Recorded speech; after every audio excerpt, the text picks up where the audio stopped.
corner of that Muck Road and Alfred. All right, Whether North. it's 5 o'clock, everybody. Yeah. Okay, it's 5 o'clock. Right. I'll call this regular meeting, Kittitas County Public Hospital District 1 Board of Commissioners meeting to order. It's December 5th, 2024. This is our November regular, what would be our regular November board meeting. Thank you all for coming. Before we get started, I want to just say a few words. I think, as all of you know, this is Julie Peters' last board meeting with us as CEO. And so I feel like I should say a couple of things. There are a lot of new faces here who weren't here 9 years ago when I got on the board, and Eric and Bob. And then subsequently, you know, Terry and John got to be on the board. And it was a different place.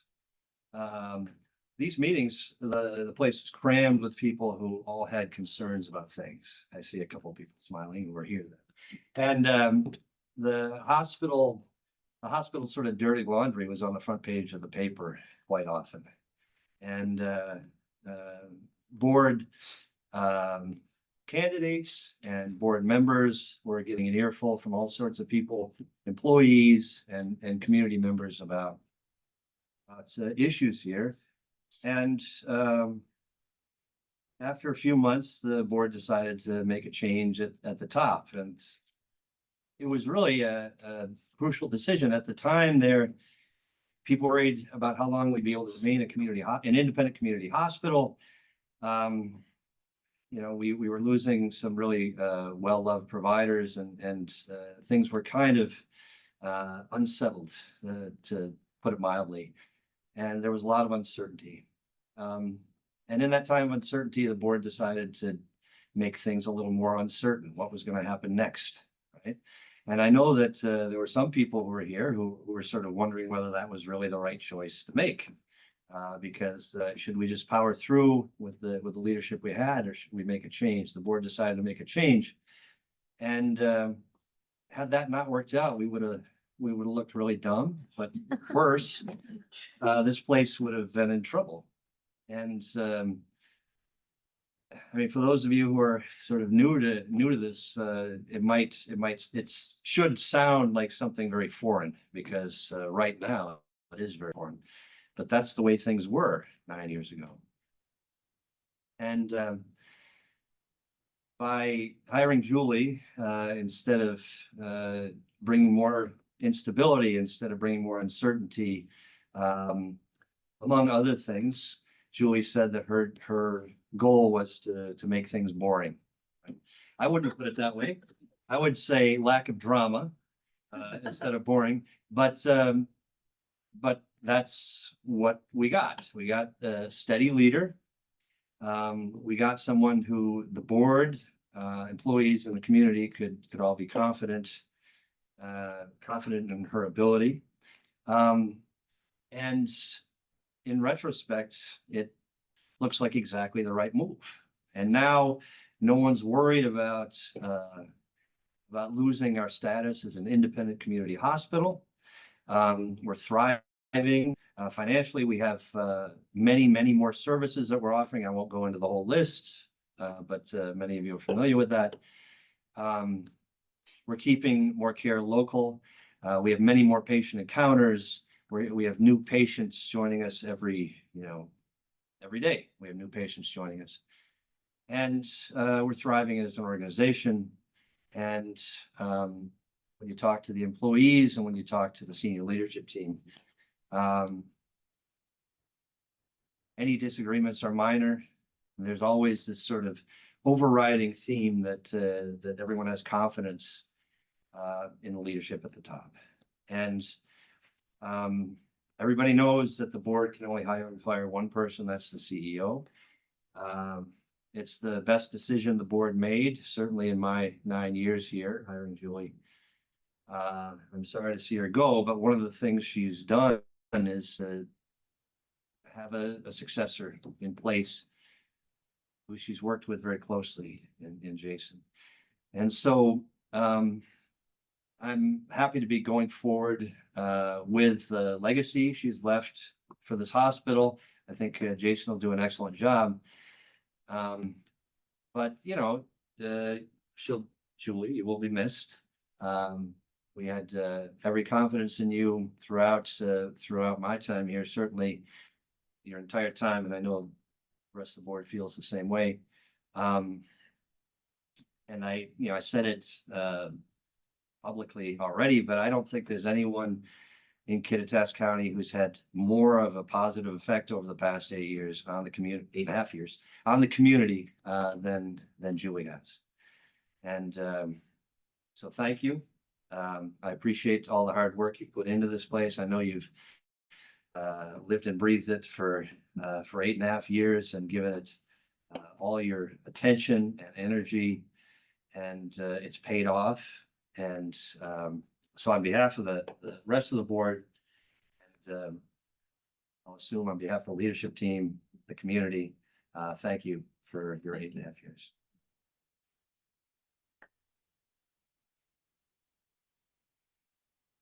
I'll say it again, it truly, and it's an overused word, it is a privilege. And KVH is becoming increasingly unique in its commitment to one community and one community only, to one vision, one mission, to not have those outside community influences, the pressure of mothership in another state telling us what to do. This organization exists solely to serve the people of Kittitas County, and it is an overwhelming privilege to come to work and do that work every single day. So thank you. Okay, let's proceed then. First, we have the agenda. John mentioned that a future meeting, we do have our December meeting, which will be held January 2nd, 2025. So that's going to be added to the agenda. Are there any other changes to the agenda? Hearing none, do I have a motion to approve the agenda as amended? So moved. Okay, second. Okay, motion from Erica, second from John. All those in favor, please say aye. Aye. Aye. Thank you. Consent agenda. You guys may have noticed there's some minutes from 2022 that apparently slipped under the, yeah, I got under the radar. But anyway, so we have three sets of minutes from the board, approval of checks, the foundation report, the finance committee minutes. Hopefully you guys have had a chance to review that. Do I have a motion to approve the consent agenda? So moved. Motion from Erica, Second. second from Terry. All those in favor of approving the consent agenda, please say aye. Aye. Aye. Thank you. Now it's time for public comment and announcements.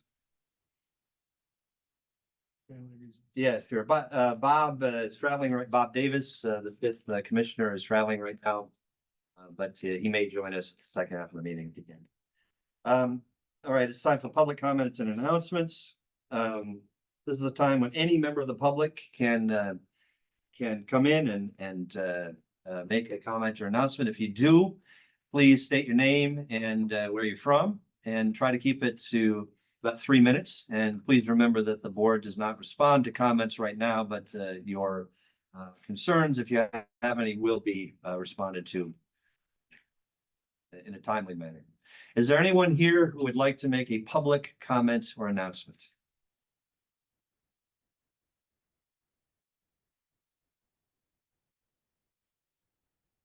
All right, hearing none, let's move on then.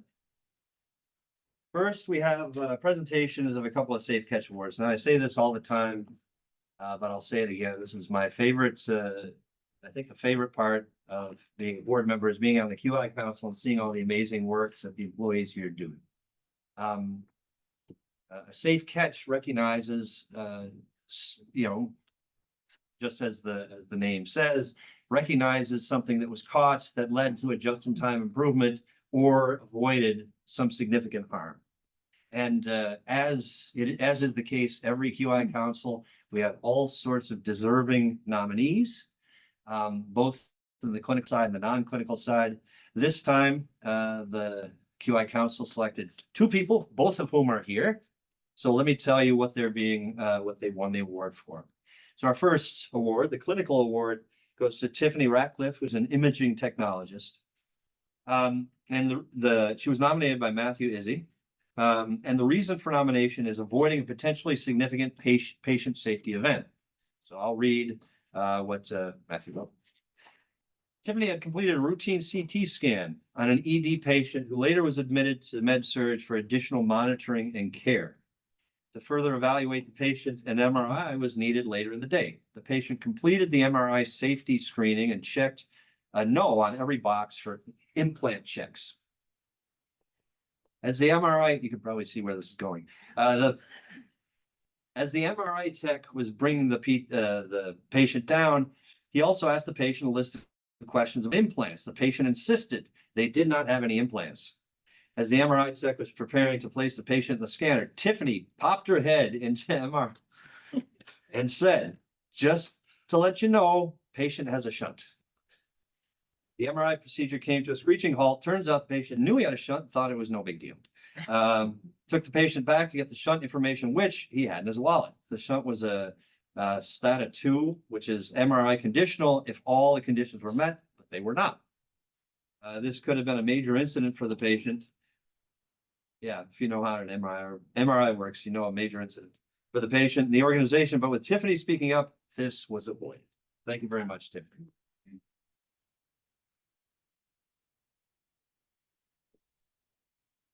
Next up for our non-clinical award, we have Laura Skinzier. Did I get that right? Our patient service, who's a patient service rep, nominated by Marcy Graham, an RN. So the reason for nomination was recognizing scheduling and pre-authorization errors for a procedure. So Laura noticed that a patient having an upper endoscopy the next day just had one 6 weeks ago. She also caught that there was no prior authorization for him to have this second endoscopy, so she questioned it. As a result, patient was scheduled appropriately for their needed procedure and pre-authorization was completed, avoiding a potential denial by insurance. Thank you very much, Laura.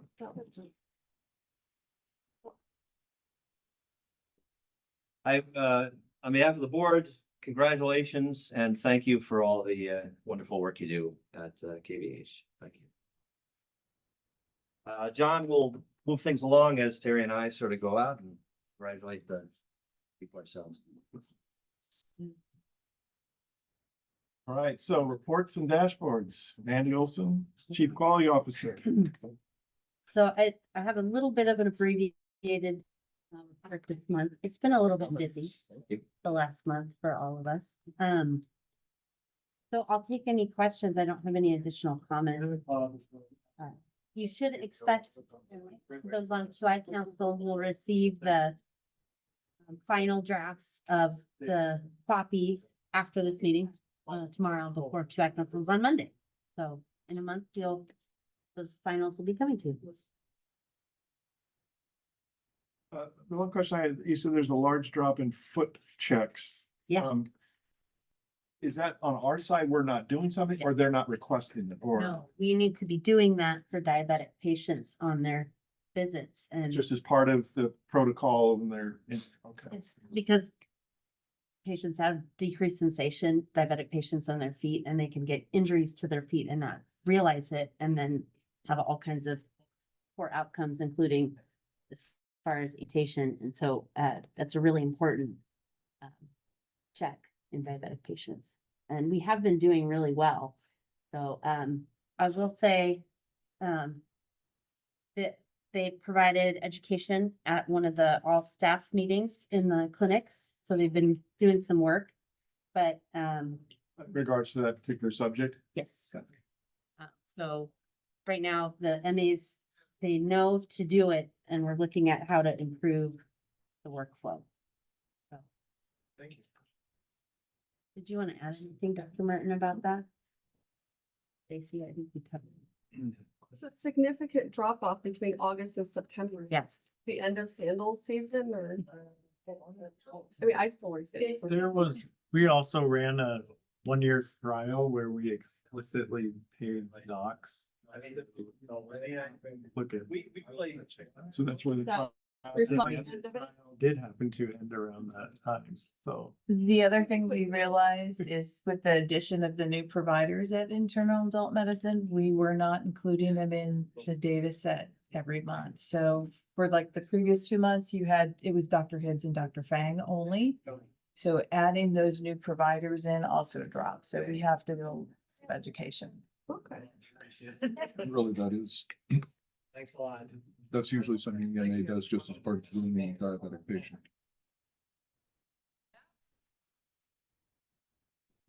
Anything else? Do you have any questions? I had a question on, so my page 21. Patient satisfaction Oh, dashboard. yeah. I just wanted to understand why Forgot that they all were- of those rows were zeros, what they're trying to tell me when they're all zeros. That means we couldn't have done any better.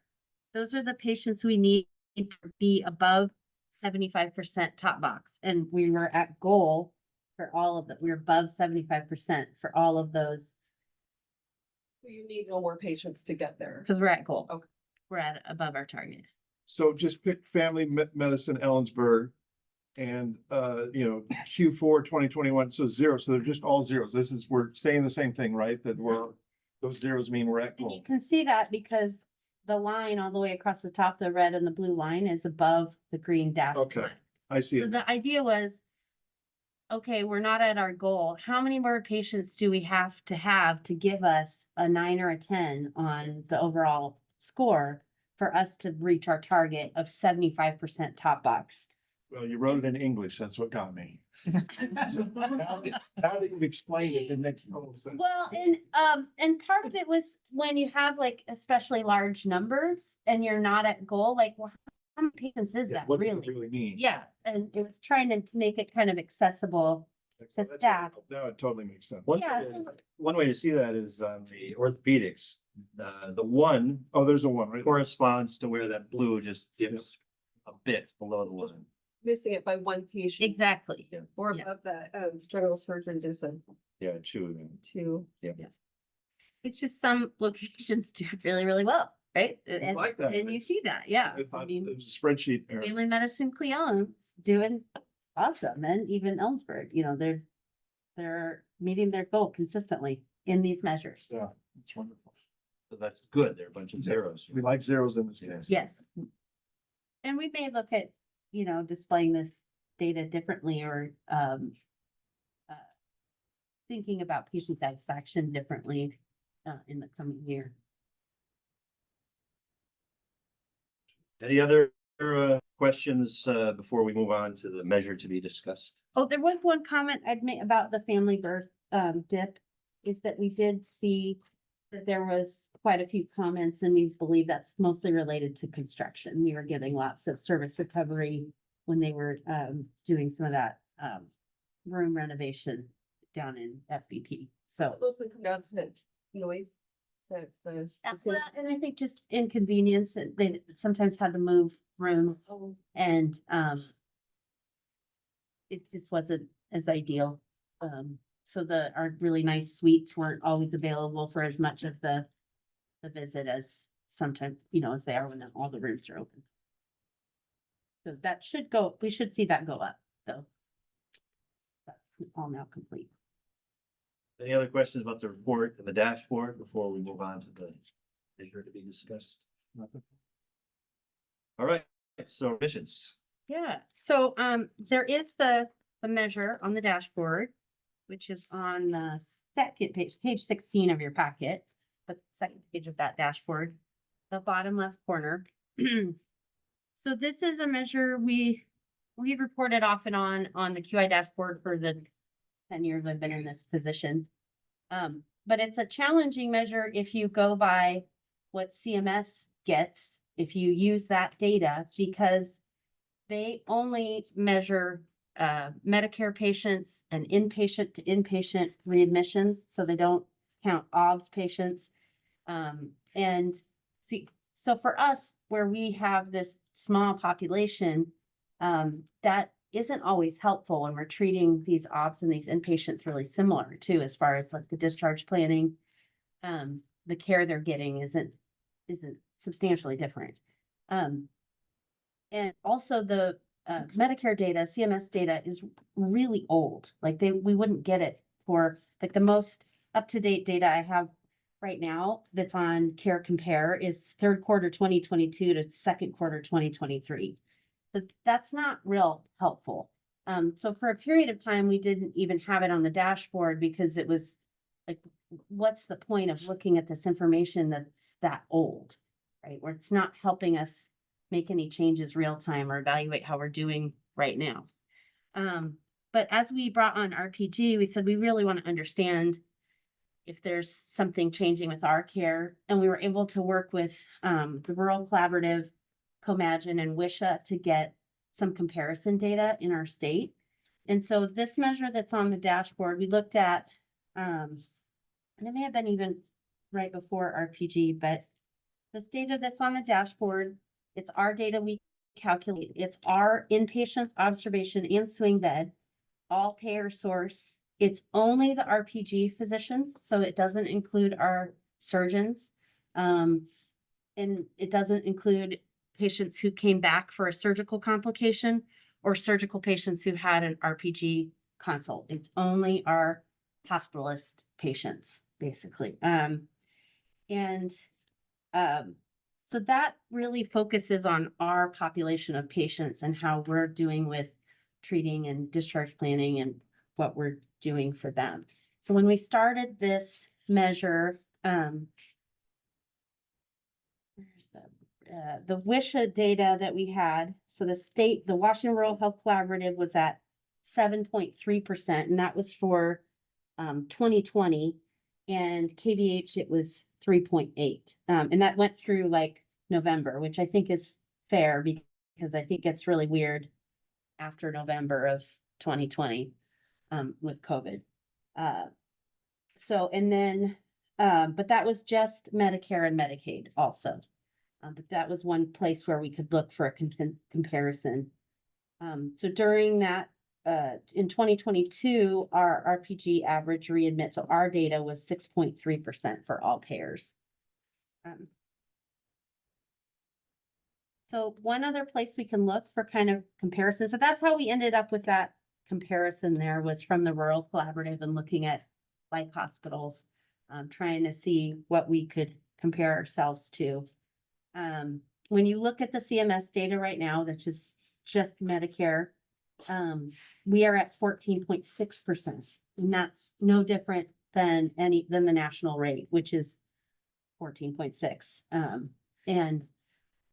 So that makes sense. We can also look at DASH data, which is the Washington State Hospital Association's dashboard for hospitals. It's all inpatient hospitalizations. And when you look at that data, it looks like our readmission rate is 4.4% for that same time period of 2022 to 2023. I think this includes newborns though, also, because the denominator is so high, the number's much higher than it would be if it was just our med-surg or CCU population. The state average for that same time period was 7.8. So we really are doing really well for our readmission rate. They do have, they have some fancy dashboards on Dash that you can look at and look at yourself. They do just now have new with Dash where you can export this dashboard much easier than you used to have. In years past, WISHA provided us with comparison dashboards on all these safety indicators, and they published them monthly, and they were great. I think we're finally getting to that point where we're going to have more accessible data with their new system, where we'll be able to see how we're doing compared to others, and being able to share that more easily. So that's what I have about readmissions.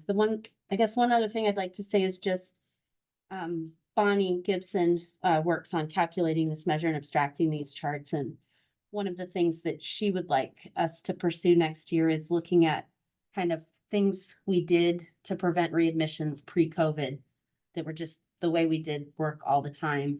That it's not just us, it's fallen off in other places, but discharge follow-up calls from the hospital. They do that routinely in family birthplace, but we haven't been able to resource that on med-surg and CC, rounding with, at the bedside, with the care team and using the whiteboards in the room more than we are. We have great communication boards and they're really helpful to prevent readmissions. There's different screening tools we can use when a patient does come back as a readmission.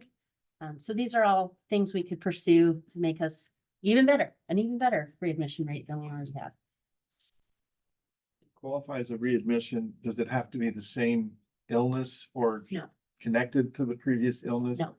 So just It has to be within 30 days. same patient within 30 days? Yep.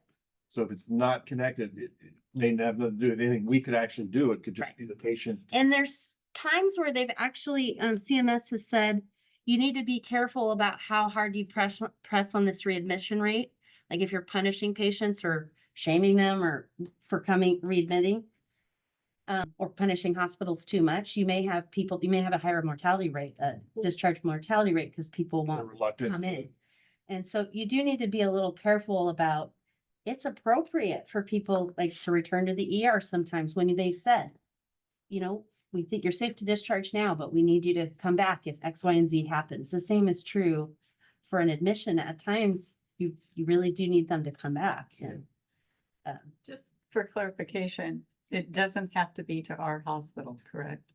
in the Medicare data, yes, because they can see that in the claims. So if they're admitted to Memorial, then in that one Medicare. And then came here within Right. 30 days, it'd be considered a readmission, even For though it's the them. first, for them. For them, it would be. But if they're here and discharged and they're admitted at Memorial, it would. It's for us. Would be on. And so we don't have that in our data, right? Because it's only readmissions to us. That's what we're seeing. In the data, I believe it's all, so regardless of where they are readmitted. So if they're admitted here for something like, say, an abscess on their foot or something like Yeah. that, and then they're discharged. Uh-huh. And then within the next month, they're in a car accident with unrelated injuries down at here, Memorial, wherever, that could still be considered. As far as I understand, yeah, Mhm. it doesn't matter.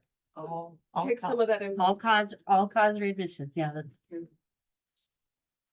Yeah, Good to know that some of it just isn't preventable. they do look at some readmission rates too by diagnoses, so we can look at that broken out by at CMS too, so. Was it pneumonia?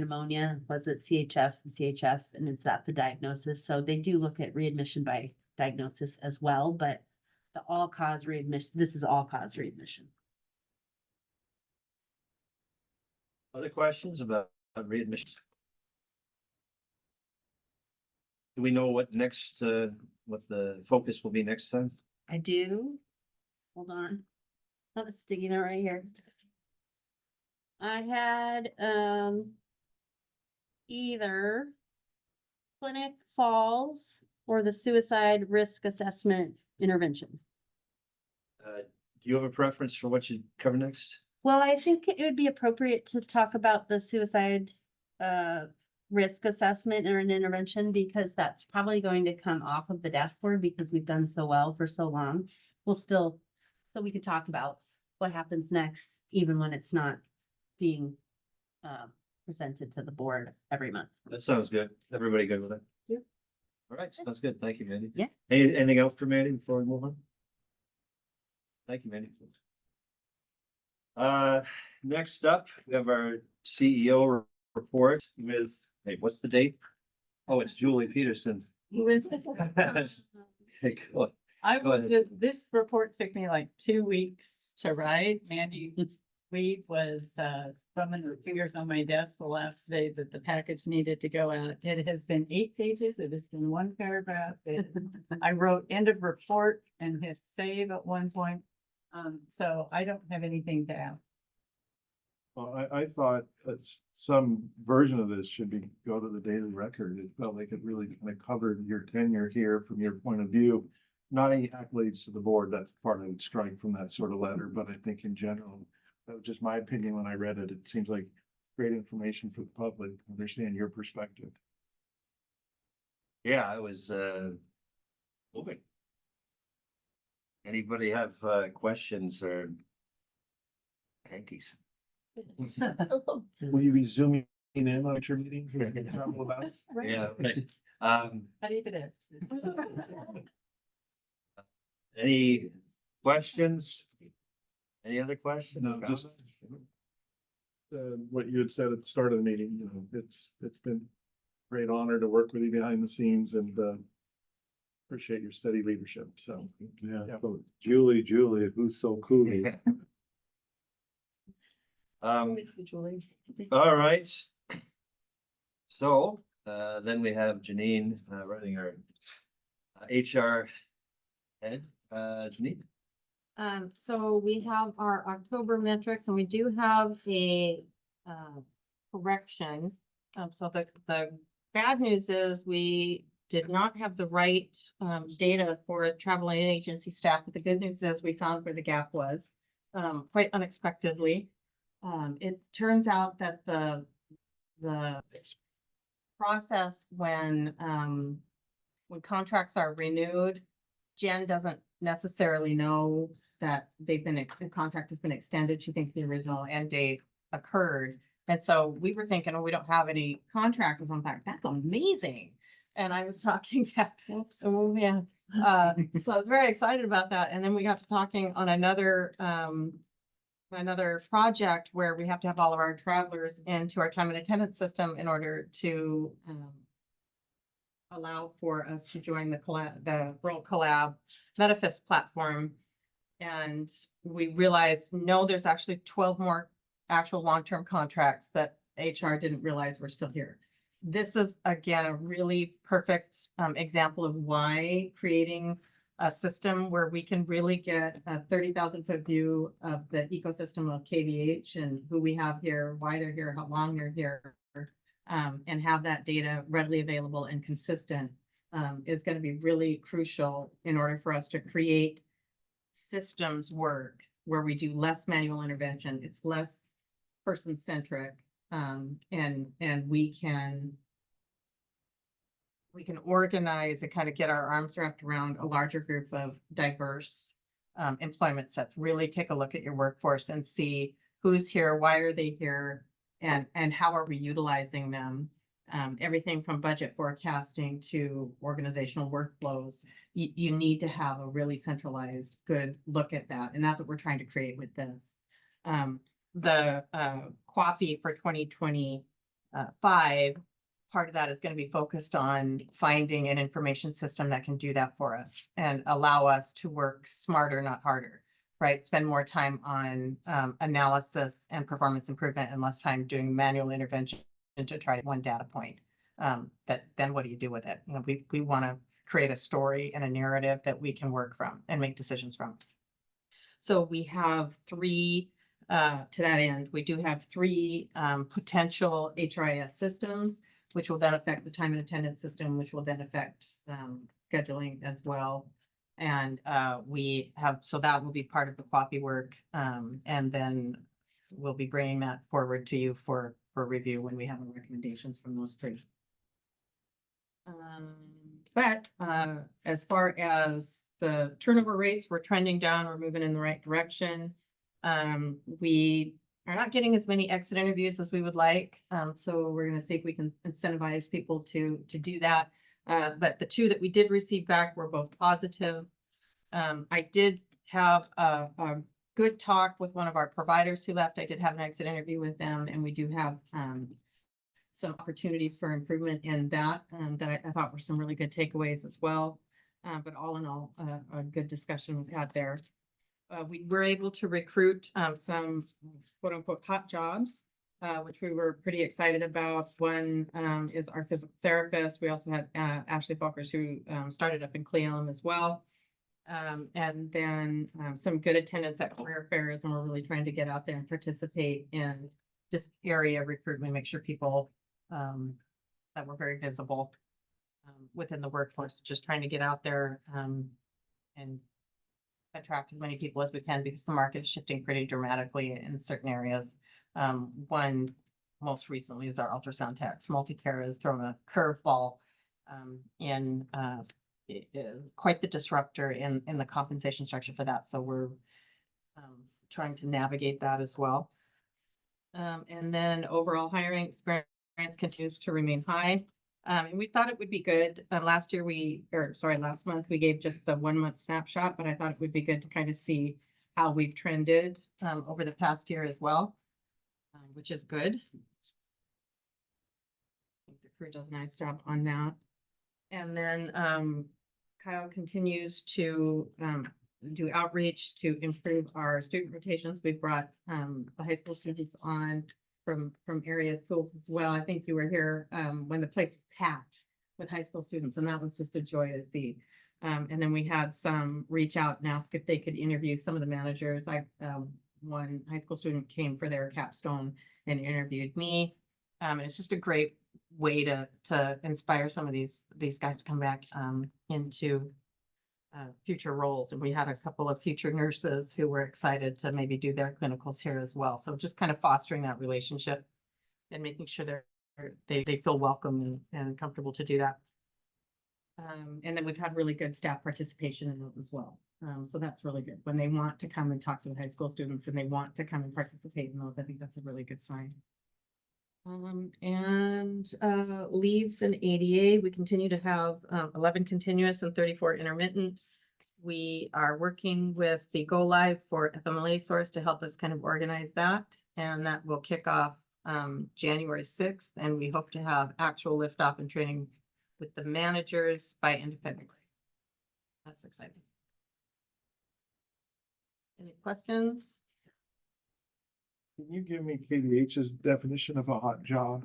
How do you put it into that category? Part of it is just kind of a gut check. It's difficult to recruit for, or it's highly, like we just can't go without it kind of thing. So those two factors kind of what we use to decide whether or not it's a hot job. Does it come with any additional financial benefits to help try to incentivize it, or it's just kind of segregated so we can track it more? It's just kind of segregated typically, and we might throw a little more effort behind additional advertising or a little more focus. We would entertain outside agency help to fill it if we had to. We kind of avoid that if we can. I think we've done a good job of avoiding that actually, but you know, there might be a little more impetus to go ahead and go that route if we can't. Thank you. Sense of urgency. Can I make a comment on the HRIS system? Because I want to call out a group that came together and starting with the QI Council, who authorized a mid-year edition of the floppy to deal with competencies. And this is something that has come up year after year, survey after survey, that every department, every kind of education had its own file in somebody's drawer or electronic system they use. They were all over the place. A really focused group, and Janine came in on this process, got together and in very short order did all the work of that quadrant. But what came out of it was really the story of this very broken HIS system. And Janine just really grabbed that by the horns and has moved that team on to the next copy. So it's to the quality team and Leanne Bolding, who was the facilitator on it. It's the way a copy should work. It was an identified problem, pulled together, it was fixed, and it moved into the realm of a bigger problem that we're going to be able to solve with the same team. So it was really gratifying to see the way that worked. So Yeah, it's a good team. Really good team. I wanted to call it a note I thought was interesting on the CNO search. You mentioned that you identified 2 individuals with aspirations to further their own career, and it sounds like you're able to do something about that too. Yeah, in fact, I just had a good talk with one of them today. So they both expressed they want to move into leadership roles, but they didn't feel like they had they were scared to do that. They didn't think that they had enough leadership foundation. They had the clinical foundation, but not the leadership foundation. And we said, great, you're going to help us build it. And so they've been really gracious about that. They are going to help us. So we're developing a curriculum for leadership development now. And then we also want to create a track to prepare them for leadership in the future. So they are going to help us review the Just Culture deep dive that Mandy and I are looking at. They're going to help us review. They're going to go through the same training that the managers are going to go through Blue EQ, which is emotional intelligence.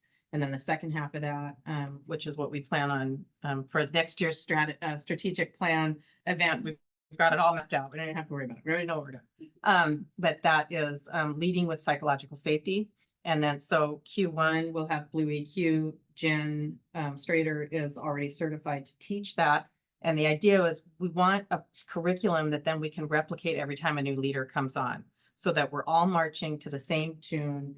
The Just Culture training will teach us how to manage with our values and quality at the forefront. And there's a decision-making matrix, as part of that. Each manager should have that right above their desk. Every single time they have a conflict or a concern with their employee, go through the algorithm and make sure you're on track. And then we have support systems and coaching and mentoring for them, as they go through that. And we want to be able to replicate that every time someone comes on. When we have new hire orientation, we should be able to give that to our employees and say, this is how we manage. You're going to hold us accountable as well. So that it's transparent, it's consistent, and this is how we work. And then the third component is the leading with psychological safety. So that'll all happen by the end of this first year, and they're going to help us develop the curriculum for the succession planning piece of it. Thank you. All right. Any other questions for Jean? Thank you, Jean. Next up, we have the expansion project update with Wayne Tiss. Wayne.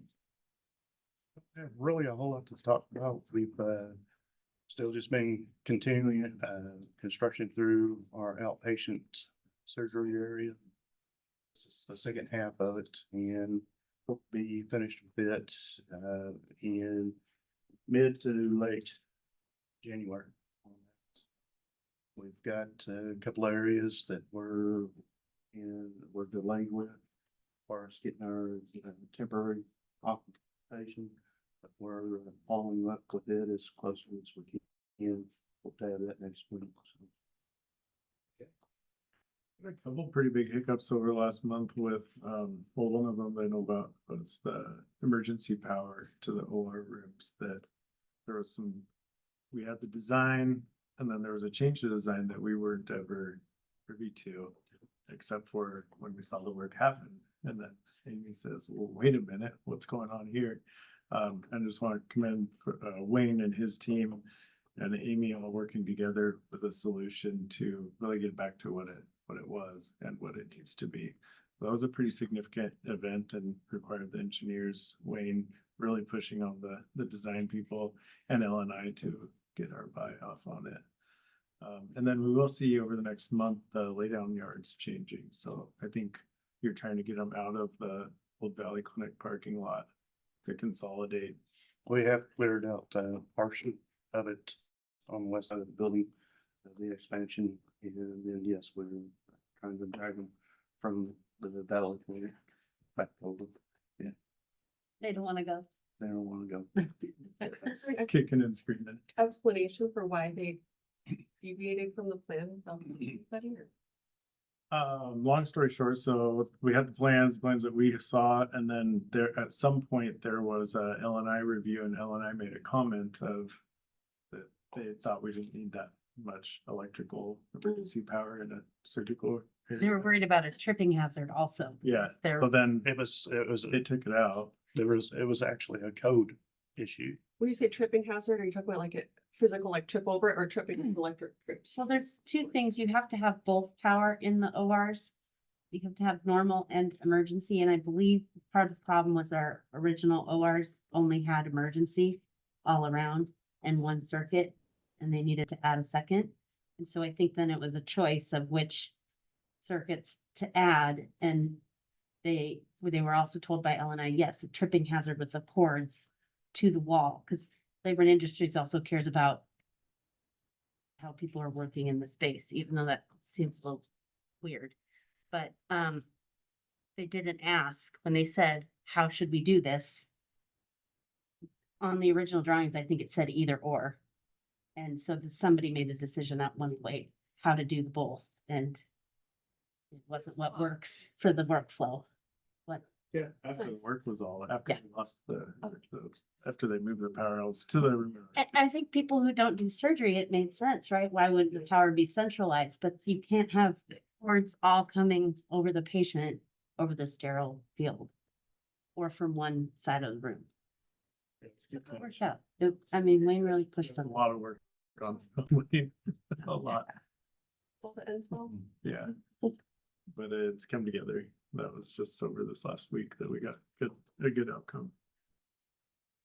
And then the ortho general surgery project, so they're consolidating some laydown yards because we're gonna start another laydown yard with the ortho general surgery renovation to start here by the end of December.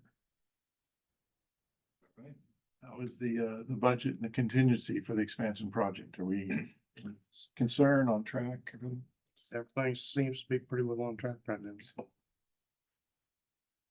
Other questions? Thank you, Wayne. Before we get to the reports under operations. Anything else, Julie? Before we move? No, no. All right, before we get to the operations reports, I just want to call out a couple of people.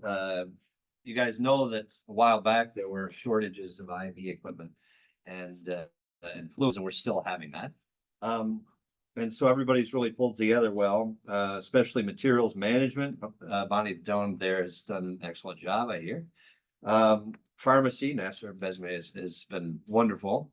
And all of operations, I guess, is sort of using all sorts of creative conservation efforts to be able to have enough of the stuff we need, even though we don't have a lot of it. And this affects everybody. It affects diagnostic imaging, emergency departments, and all sorts of other departments. So we're really the organization's been educating people on how to conserve the resources. And anyway, I just wanted to mention that it's appreciated and to call out the good work that these people are doing. Julie, anything to add to that? No, it's amazing to see how quickly operations responded. And again, everything from blood transfusions to diagnostic imaging to work they do on the floor, surgery, of course. But it was just seamless. Everybody just stepped up, and I can't say enough good things about Bonnie and Nasser. They've worked so well together, that materials management team and pharmacy teams, that they're rock stars. Thank you. Bonnie's team is wonderful, and Bonnie was actually on leave when this started, medical leave. So Cassandra came to my office on a Friday afternoon, said, "Hey, just so you know, it looks like we're not going to be able to get IVs, and here's all of our numbers that we have." And then it started from Friday afternoon, Saturday, and then everybody came together Monday to really come up with a strong plan. And by Monday, we had a pretty good plan. A lot of conservation efforts already started. So just commend her whole team and Cassandra coming forward with that. Yeah, wonderful. About 2 months in. Yeah, and we're thinking January may normalize, but nobody's really think. Well, that was almost a tiny quappy, because they were doing a lot of really good quality improvement on that. So, that was almost another Safe Catch Award, because they're doing so much great work to make sure that we have all this. And Matt, thank you for mentioning that, so people know that so much people on the staff are doing such a great job keeping us safe, even though it's hard to get some of those important things. Yeah, there are a lot of people who work behind the scenes so that, for patients, it's just kind of seamless. They don't see all the work that happens behind, but it's really good to recognize those people in this kind of forum. So thanks. Thanks. So let's start with our interim chief nursing officer. Thank you very much, Vicki, for stepping back into this role. Vicki Ventura. It's actually been a pleasure. So I'm glad I'm able to help. My report is there. There were a couple things, and Julie asked me at the meeting, is there anything to add? And now I sit here thinking I need to add. The Philips monitoring system, I got an update today from Jeff. The ITP should be finished by the first week in January, and we've ordered our equipment. So it's all been ordered. So we're looking at end of February, March for training and education and starting that system. So that's been a long time coming. And the dialysis program is going well. We did a case yesterday of an inpatient who was still something else and was on routine dialysis, and we were able to keep him here and treat him and do his treatment, and he's gone home. Great. So that's a great addition for our patients. I don't have anything other than they hired a replacement. So her name is Deb Callan and she starts the 16th of December. So I will be happy to help her transition. Stop back anytime. Yeah. Don't go. Any questions for Vicky about the CNO report? I was just curious to the community, how do we spread the word that if you need dialysis, but you need other treatment, you come here and we can provide? Right, we were talking about that. I caught a couple of nurses that do dialysis in the hall. She was incidentally getting her machine prepared for the case and she goes, I just wish we could do this more often. We need to get the word out. And so she had a couple of brainstorming ideas and we thought we'd check in with Michelle too, just to see how we could even get to clinics or private, non-KVH clinics and tell them that this service, or even our own, that sometimes may not know. So. Rhonda's saying, so advertise at, I couldn't quite catch the last word, but, Probably. Davita.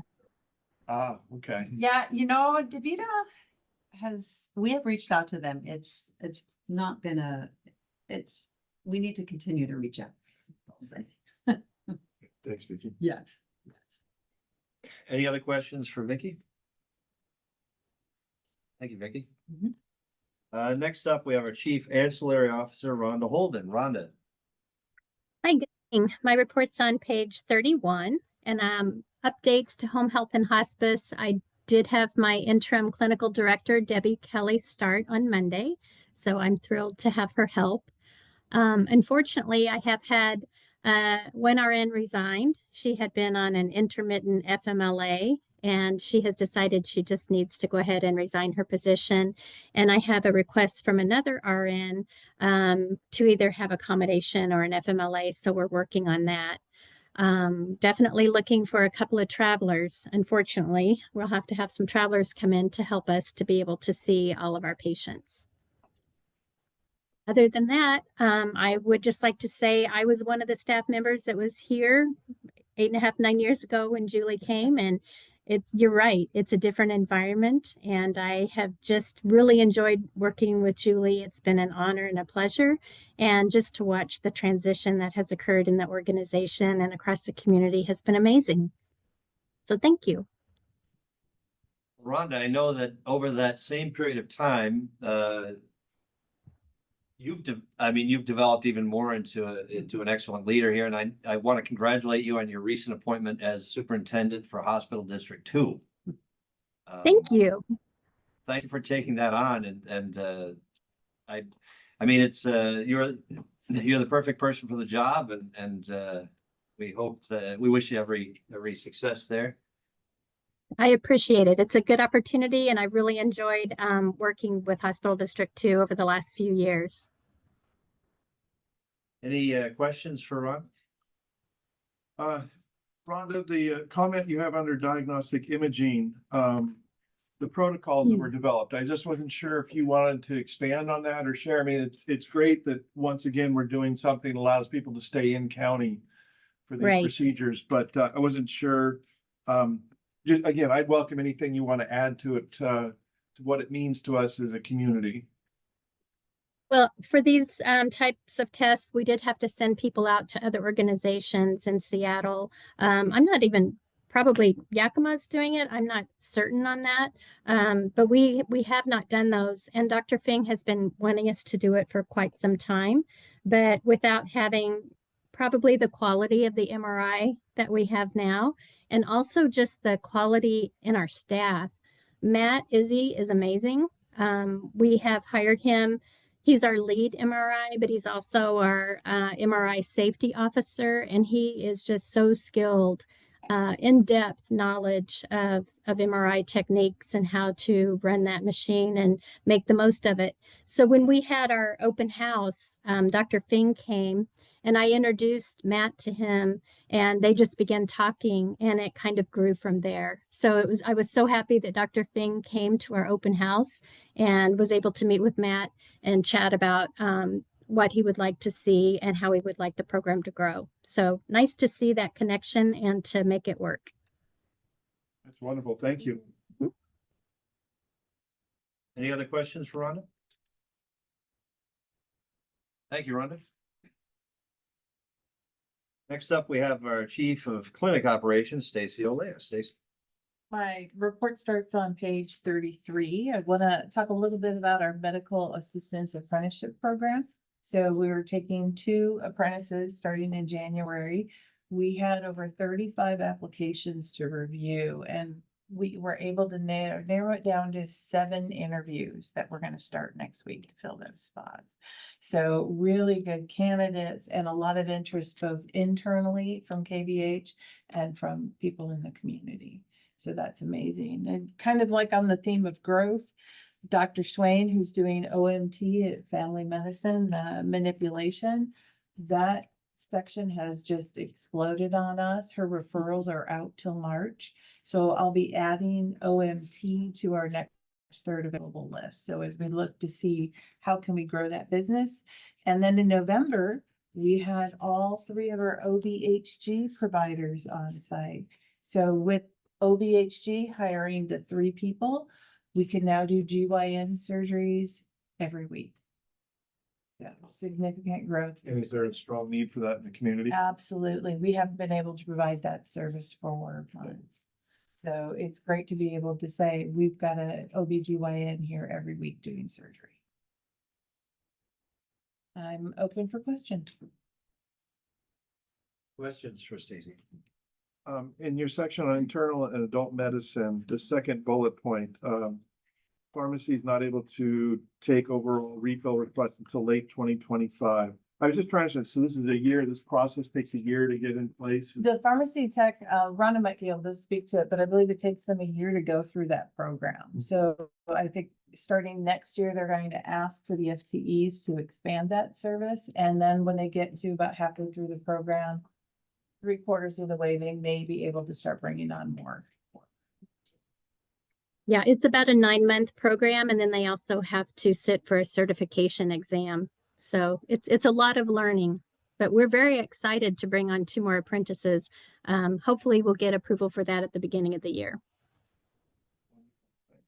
Can I just make one comment on OBHG? I was in the Friday after Thanksgiving, and I don't want to get too close to patient information, but suffice it to say there was someone who had traveled for Thanksgiving who had no intention whatsoever of delivering a baby in Kittitas County, and found that they had no choice but to deliver a baby in Kittitas County. And I came in just about the time they were getting ready to take care of mom and the family.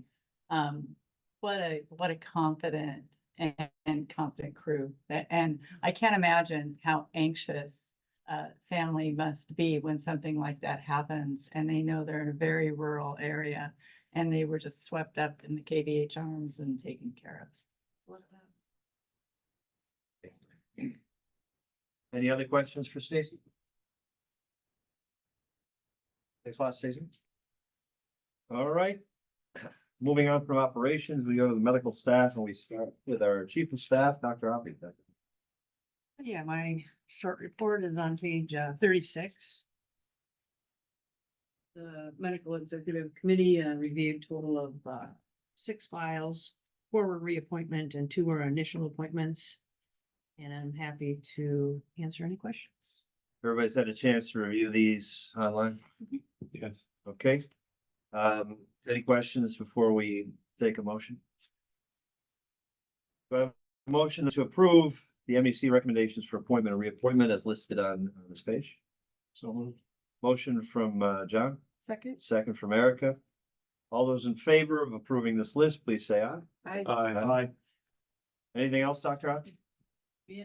Thanks to you and the work that the rest of the MEC is doing.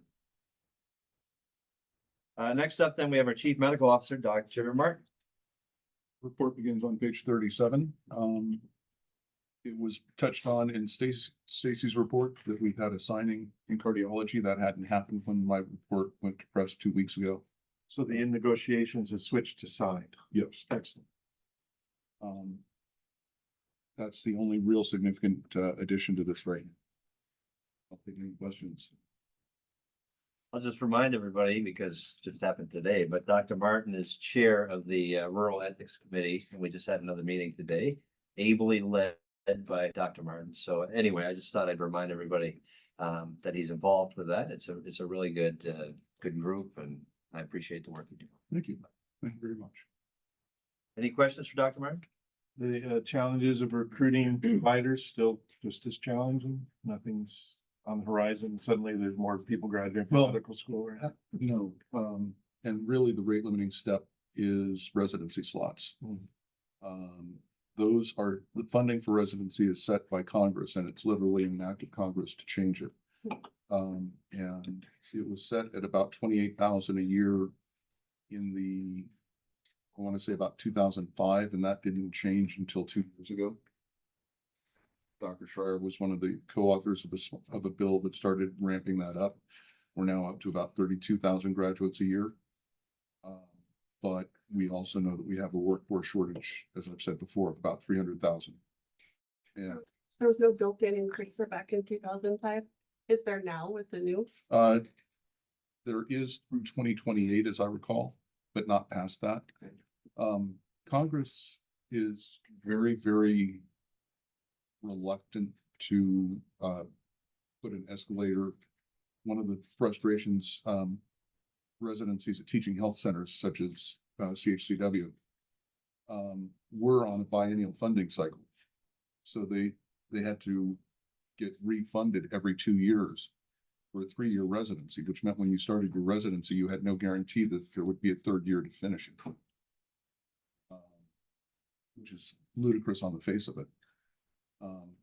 That has been modified, so now they're on a 5-year cycle, and that just happened. That happened during COVID. It's frustrating. One of the things that, one of the things that brought Dr. Solberry and I together 20 years ago was the recognition that we were going to have a national shortage of primary care providers by 2017.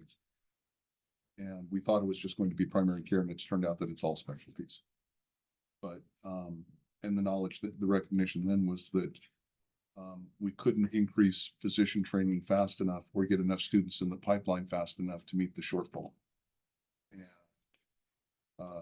that really is where we started talking about what were the precursors to what we're doing as the partnering physician model, recognition that the shortfall was going to have to be met by APCs because you can't train docs fast enough. So yeah, it's a challenge. Any other questions for Dr. Martin? Thank you, Dr. Martin. Then we'll move on to finance with our Chief Financial Officer, Jason Adler. Jason. Yeah, thank you. My report's on page 39. Trying to flip back to October. So going back to Halloween, trying to remember how financials for October is very busy for the clinics and for the hospital overall. So we had the clinics had a record of 8,801 clinic visits compared to a budget of 8,242. So a massive month in the clinics. That spills over into diagnostics and the hospital as well. So the hospital had a really good month as well. Total charges ended the month $1.3 million higher than budget. Budget for October is also one of the higher budget months just based on the number of weekdays in the month versus holidays and weekends. So it was a strong month. Overall expense was over budget, $132,000. Contractual adjustments are continuing to be favorable this year and for next year, in part because of the safety net assessment program that WSHA advocated for an increase over the next 2 years. That adds about $1.9 million to our bottom line for that program for the next 2 years.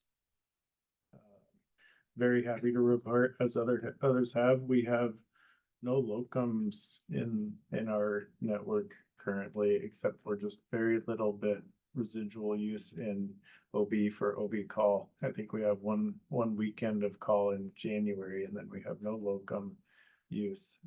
A very different picture than we had 12 months ago. Yeah, that's great. It's a huge win. So recruiting is challenging, but we've made huge strides over the last 12 months. And fully staffed, OBGYN.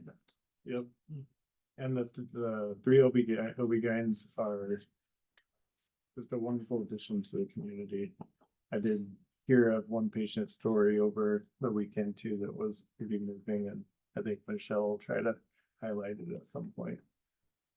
And our OBHG gives a shout out to our surgical team. They said that we have just an amazing surgical team, very competent, and they're really appreciating working with them at the facility. We ended with a positive operating of 1.6 million and a net income of 1.4 million. There was some unrealized losses on investments. So again, they are unrealized though. Year to date, we're sitting at a 3.2% net margin. RevCycle, shout out to them. They are really pulling in the cash. So October, though we had a record for total charges, AR days decreased from 70.7 to 69.5. So they're sitting the end of October at 49.8 million. And because this is from October, I gotta call out, we're about $5 million lower today than we ended October 31st. They've pulled in a ton of cash over the last 2 months, pulling down accounts receivable. So hopefully that maintains till the end of December, and I can report on their progress there. There's planned for cash to be decreasing throughout 2024. Because we've been working the AR so hard, cash has stabilized and has been increasing the last couple of months. Capital, we have, during the capital committee, we approved 3 stretchers for the AR. Those just cycle out. We buy a couple pretty much every year, every couple of years. They just cycle through, and then replaced an end of life for scope in sterile processing. And I have two capital items that I'll talk about in a minute.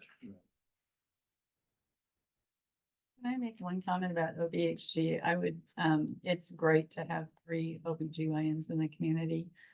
At some point when the dust clears, we need to toss rose petals in front of Robert Wagenek, who stuck with us through thick and thin and stepped up into a leadership role. He was pretty much, he and those nurses, Stacy Botten and Amy, they pulled it out for us. So just a shout out to Dr. Wagenek, who's a longstanding member of this community and really loved in the clinic and in FPOP. So huge thank you to him, not to be lost in the celebration of having fully staffed equipment. Stability. If you have any other questions with the rest of my report, otherwise I'd just also note that Bonnie did do a year-end summary on her working materials management. She's made really significant dent on our supply chain workflows, standardization, and cost savings. And we have grown modestly this year. We've grown about 3% in total operations, but our supply spend is about, I think, $600,000 less than we were this time last year. So we've experienced a lot of inflation in this time. And even with the inflation and the growth, we're about $600,000 less than we spent last year on supplies. That's remarkable. She negotiates everything. Yeah, I wanted to call that out too. You know, we get to work with her in the finance meeting to go through these things very specifically, and it's really impressive just how much she attacks every contract and says, how can we do better for KVH? And it shows in the numbers. So I really appreciate her and her team, what they do for us. Thank you. Yeah, a lot of our purchasing goes through GPO, group purchasing organizations, but you have to measure compliance to that as well. So they're very on top of checking the compliance, every product that they purchase, that it matches that GPO pricing. That's been one of their significant wins. Any questions for Jason about the operations report?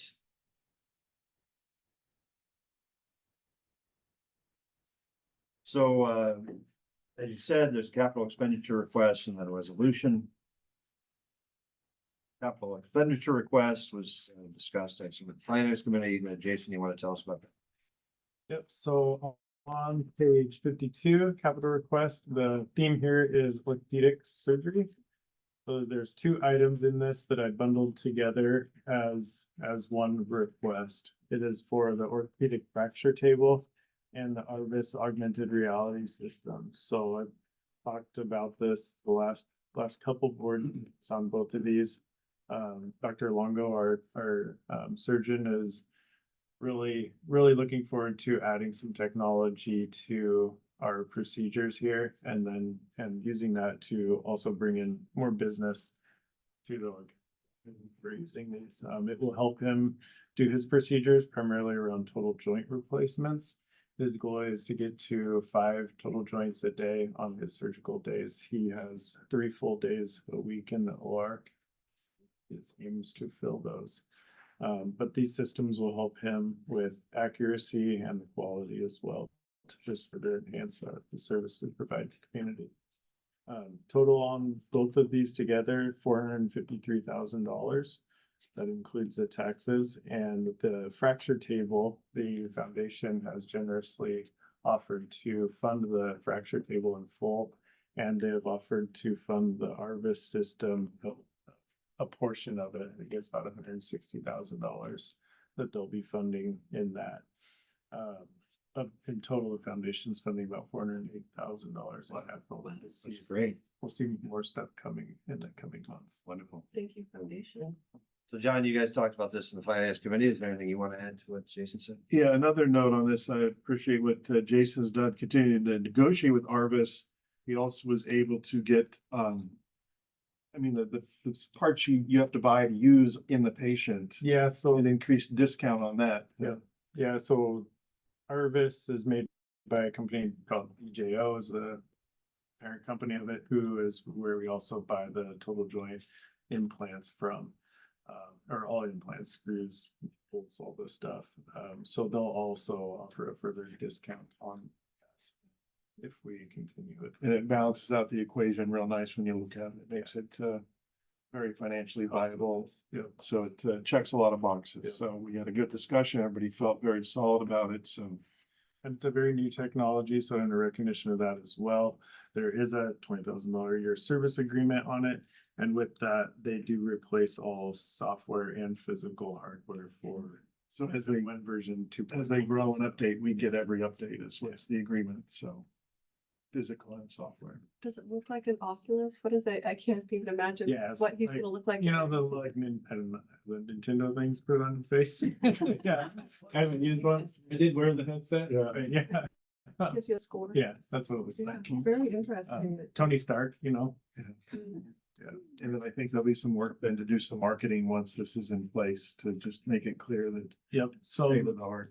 Michelle is working on a 12-month campaign around orthopedics to really educate the community and the providers within our community of our orthopedics program. We've got Dr. Longo, and then we have Shane and Derek there as well. We have a really good, stable orthopedics team. All right, so we have a capital expenditure request for the Arvis AR system and the fracture table. A motion to approve this request. Okay, motion from John, I'll second. second from Terry. Any further discussion?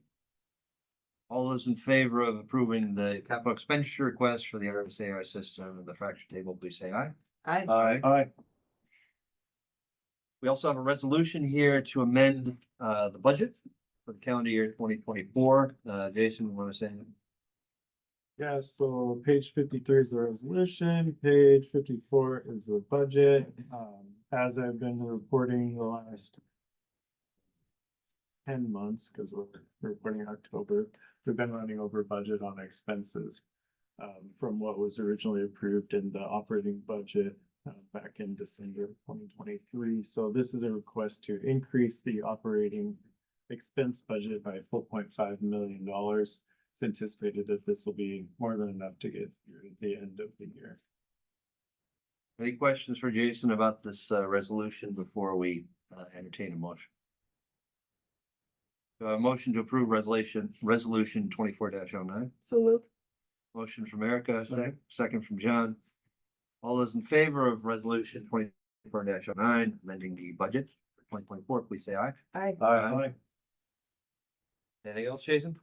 That's all, thank you. Thank you. CFO and good luck. Well, he's doing the CFO report also next. Yeah. Moving double duty for a We're little gonna while. go back and forth between. No, seats. it's too- I get 2 tables. Okay, we have the community relations report now with Michelle Worrell. Michelle, it's all yours. Hello, everyone. I've been hearing my name a lot tonight. So a couple things that I did want to just add to my report, what some of the conversations you had around the Baxter IV shortage.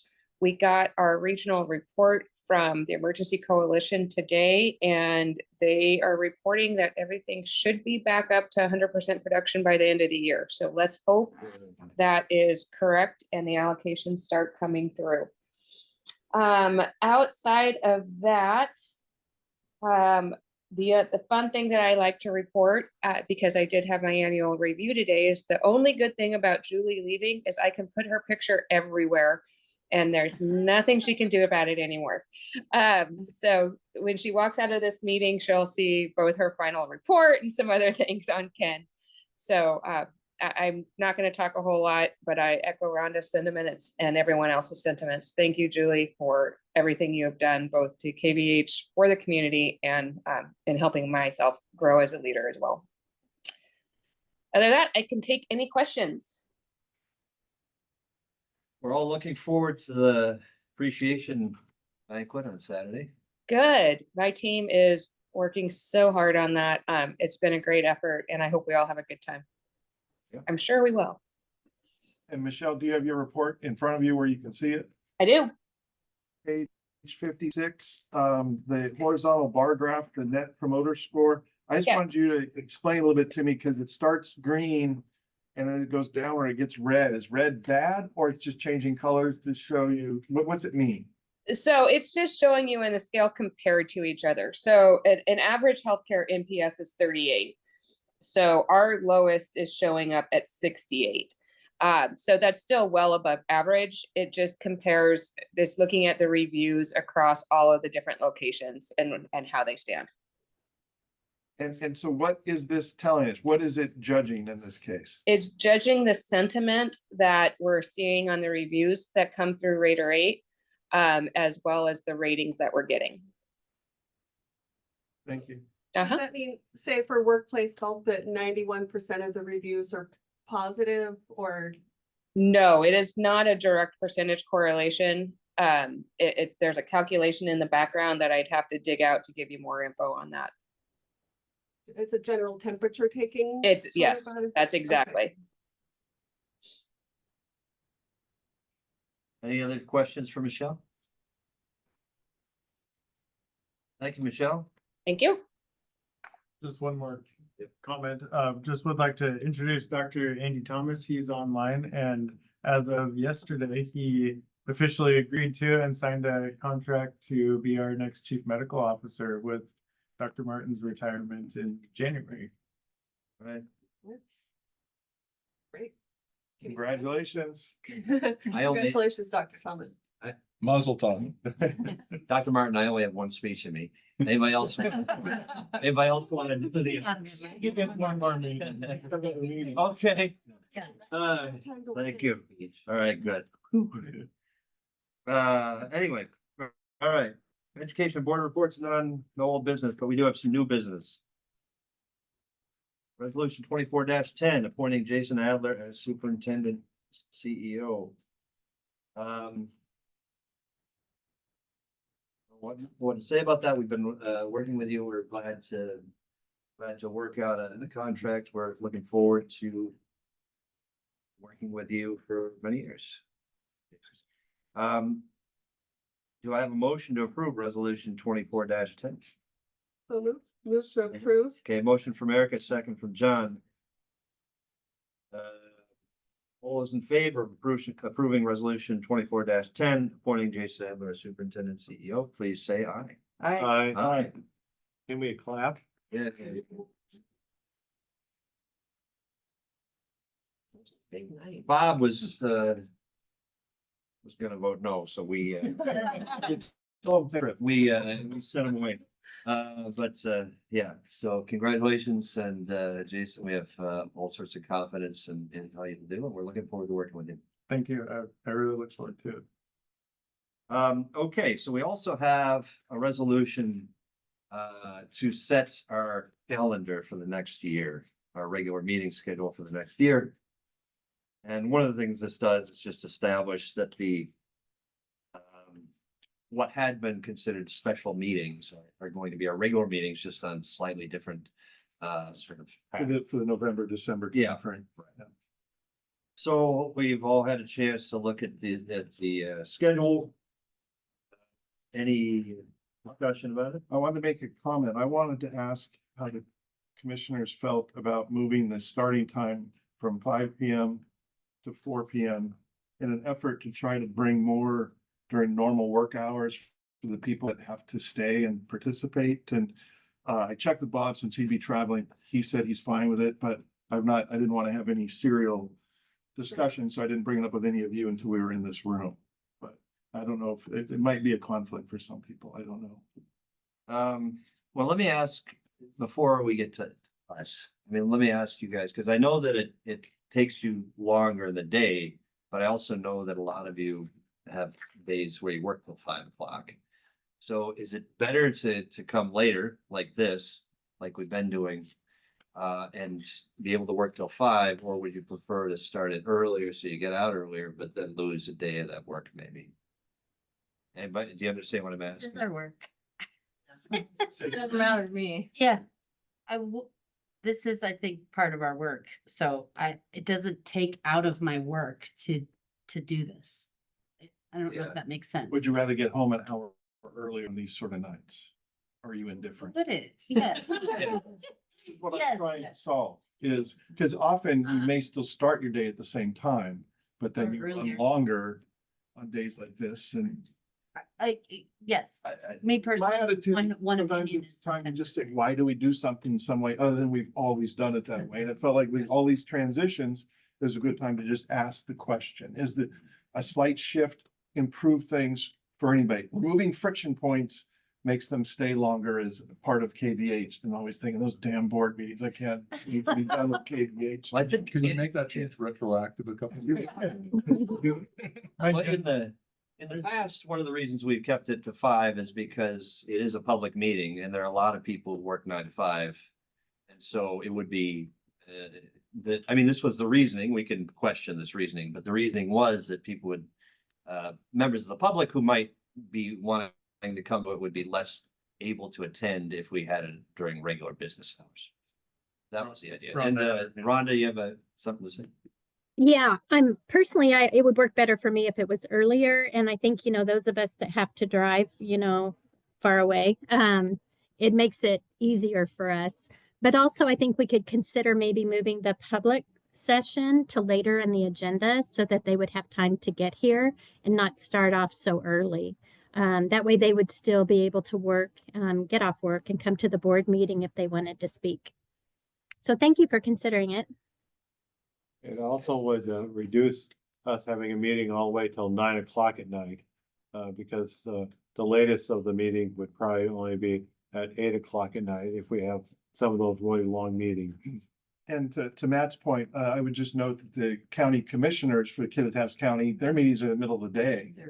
So, somehow people that need to comment, find a way to do that. So again, I felt it was a natural time to just say, why do we do it at 5? Does it work best for people? And if not, would moving it up a little bit be advantageous for the majority of people to just, get onto their evening life when possible. So that's why I wanted to bring it up before we sign this resolution. Coming from my own perspective, and certainly I wouldn't let my own perspective stand in the way of majority wishes or better sense, but my own personal career being kind of on the Mhm. uptrend, I don't have any guarantees that I would be able to be here.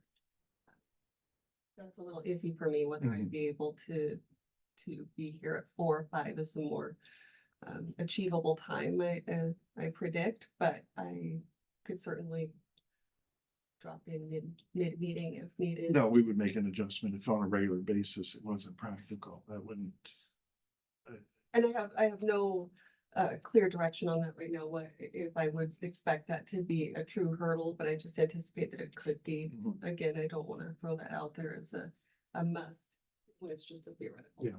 I totally get it. Yeah, I mean, again, the same thing here, a regular schedule for classes anyway on campus is something go till 4:05, so that would be sort of a problem. For me, but, that's just one day at month. I have one other comment then, though. I think the timing at 5 is less burdensome now that the meetings aren't as long as they used to be when they were typically 3 hours long. It was a challenge. That was frustrating, but that's not been the case. I mean, yeah, it's only 6:25 right now. And you're through most of the agenda, so. We could split the difference and try 4:30. Well, I'm glad he didn't say 4:20, because that's marijuana time. Yeah, I've heard that.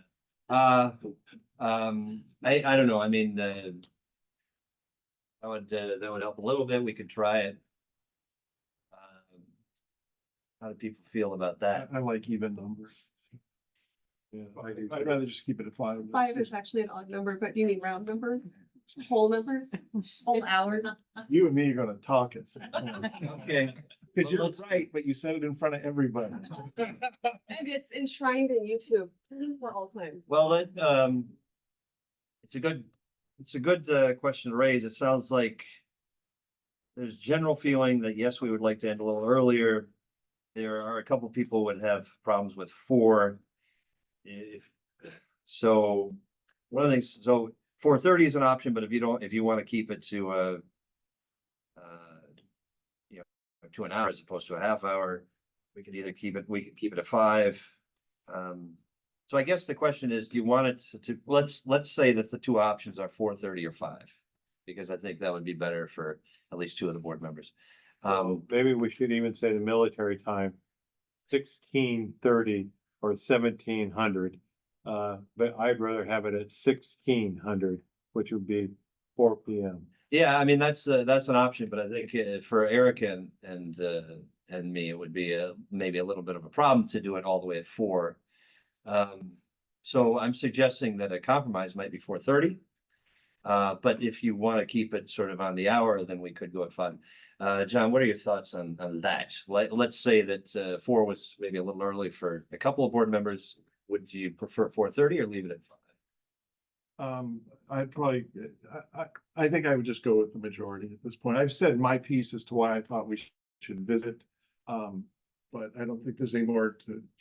I have a question. Is this something that needs to be decided tonight? I recall when we shifted from the prior time years ago to 5 o'clock. I feel like we did that fairly on the fly. We just decided that needed to happen and we did.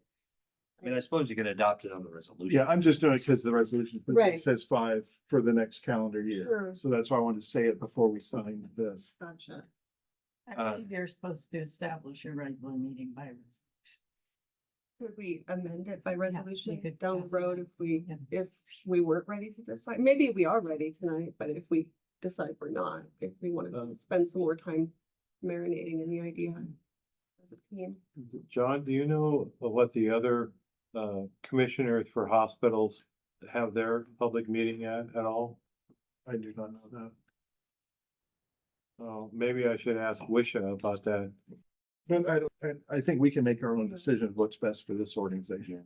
Okay, all right, well, since I'm on the governor's board of the Washington State Hospital Association, So, maybe I'll ask them what other hospitals do, and then I could tell you about it. Yeah, let us know for 2026. Go ahead. so Matt, to answer your question, I'm content either way. 5 works for me because, my business is structured so I can come here whenever I need to. I just was feeling that people didn't mind getting out a little early some nights. And so since they're already here, I thought we're moving up to 4, make it more convenient, especially like Dr. Hobby drives back to, Upper County.